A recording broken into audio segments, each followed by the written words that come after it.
आर्यवर्धन अब और इंतजार नहीं कर पाता। लगातार फोन पर फोन करता है, लेकिन हर बार कॉल कट हो जाती है। अनु फोन उठाना चाहती है, लेकिन पुष्पा उसे साफ मना कर देती है। इतना ही नहीं, पुष्पा गुस्से और सख्ती के साथ अनु को अपने सिर की कसम दे देती है कि वह आर्यवर्धन से कभी बात नहीं करेगी और ना ही उससे मिलने की कोशिश करेगी। अनु अंदर ही अंदर टूट जाती है, लेकिन माँ की कसम और घर का दबाव उसे चुप रहने पर मजबूर कर देता है। उधर जब आर्यवर्धन को अनु से कोई जवाब नहीं मिलता, तो उसकी बेचैनी हद से ज्यादा बढ़ जाती है। उसके मन में हजारों सवाल घूमने लगते हैं कि आखिर अनु उससे दूर क्यों हो रही है।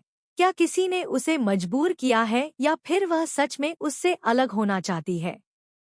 इसी बेचैनी में आर्यवर्धन बिना कुछ सोचे समझे दौड़ता हुआ अनु के घर पहुंच जाता है। जैसे ही अनु की नजर आर्यवर्धन पर पड़ती है, उसका चेहरा खुशी से भर जाता है, आंखों में आंसू आ जाते हैं। लेकिन वही खुशी पल भर में डर में बदल जाती है, क्योंकि पुष्पा भी वहां मौजूद होती है। पुष्पा आर्यवर्धन को देखकर और ज्यादा गुस्से में आ जाती है और सख्त लहजे में कहती है कि यहाँ कोई तमाशा मत कीजिए और तुरंत यहाँ से चले जाइए, वरना अंजाम अच्छा नहीं होगा। उसी पल आर्यवर्धन समझ जाता है कि पुष्पा और गोपाल को सब कुछ पता चल चुका है। लेकिन आर्यवर्धन पीछे हटने वालों में से नहीं है।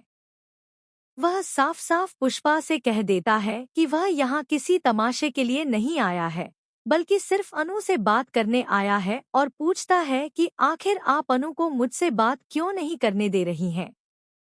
पुष्पा और ज्यादा गुस्से में आकर कहती है कि अनु आपसे कोई बात नहीं करेगी और आप यहाँ से चले जाइए। तभी आर्यवर्धन एक ऐसा कदम उठा लेता है जो सबको चौंका देता है। वह सीधे अनु के पास जाता है और सबके सामने अनु का हाथ पकड़ लेता है। आर्यवर्धन की आवाज में दर्द और सच्चाई होती है जब वह कहता है कि वह अनु से बात करके ही जाएगा, चाहे कोई भी उसे रोकने की कोशिश करे।